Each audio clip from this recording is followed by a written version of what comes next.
السلام علیکم ناظرین، ہم آپ کو آپ کے اپنے یوٹیوب چینل گلوبل اردو میں خوش آمدید کہتے ہیں۔ ناظرین، قادیانیت مسلمانوں کے ایمان کی طاقت کو کمزور بنانے کی ایک ایسی گھناؤنی سازش ہے جس کی بنیاد 1900 میں مرزا غلام قادیانی نے رکھی۔ اس انسان نے منظر عام پر آتے ہی کہنا شروع کر دیا کہ میں خدا کا نبی ہوں، مجھ پر وحی ہوتی ہے، بلکہ اس شخص نے یہاں تک کہہ دیا کہ جو آیات ہمارے پیارے آقا حضرت محمد صلی اللہ علیہ وآلہ وسلم پر نازل ہوئی ہیں وہ بھی میرے بارے میں ہے، نعوذ باللہ۔ ان تمام خلافات کے باوجود مرزا غلام قادیانی ساری زندگی اپنے آپ کو اور اپنی جماعت کو سچا مسلمان قرار دینے میں سرگرم رہا، جبکہ مسلمان ہونے کی سب سے اہم شرط کہ آپ صلی اللہ علیہ وآلہ وسلم اللہ پاک کے آخری نبی ہیں اور آپ کے بعد قیامت تک اس دنیا میں کوئی نبی یا رسول نہیں آئے گا۔ اس بات کی تردید خود مرزا غلام قادیانی ساری زندگی کرتا رہا۔ ناظرین، لہٰذا یہ بات ثابت ہو جاتی ہے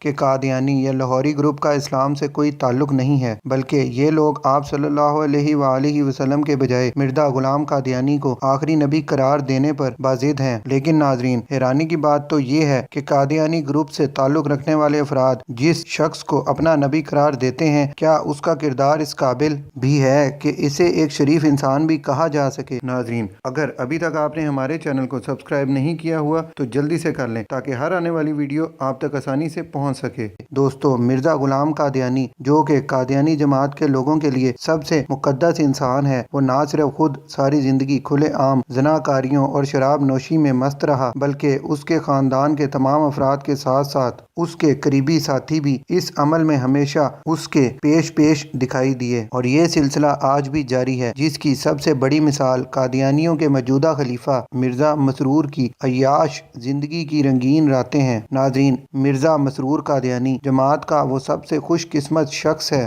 جس کو سب سے زیادہ قادیانی لجنات کے ساتھ رات گزارنے کا شرف حاصل ہے۔ یہی وجہ ہے کہ جب بھی یہ شخص قادیانی خواتین کے مجمع میں موجود ہوتا ہے تو اس کے چہرے پر اس کی دلی تسکین کے آثار نمایاں دیکھے جا سکتے ہیں، اور ناظرین، مرزا مسرور کی اس عیاش پرست طبیعت کے ہاتھوں رسوائی اس کی پاکستان سے بے دخلی کی بھی وجہ بنی۔ ناظرین، قصہ کچھ یوں ہے کہ مرزا مسرور جو کہ آج کل قادیانی جماعت کا خلیفہ بنا ہوا ہے اور اپنے آپ کو نہایت معزز شخصیت کے طور پر دنیا کے سامنے پیش کرتا ہے، یہی مرزا مسرور 90 کی دہائی میں ایک 15 سال کی لڑکی پر عاشق ہو گیا تھا۔ مرزا مسرور نے کئی بار اس معصوم لڑکی کو اپنے جال میں پھنسانے کی کوشش کی، لیکن جب اس لڑکی نے مرزا مسرور کی بات نہ مانی تو ایک دن مرزا مسرور نے اپنے پیر و مرشد مرزا غلام قادیانی کی پیروی کرتے ہوئے اسے زبردستی زیادتی کا نشانہ بنا ڈالا۔ ناظرین، یاد رہے کہ 90 کی دہائی میں مرزا مسرور ایک عام قادیانی کی طرح قادیانیوں کے علاقے ربوہ میں مقیم تھا۔ قصہ مختصر، جب عام لوگوں کو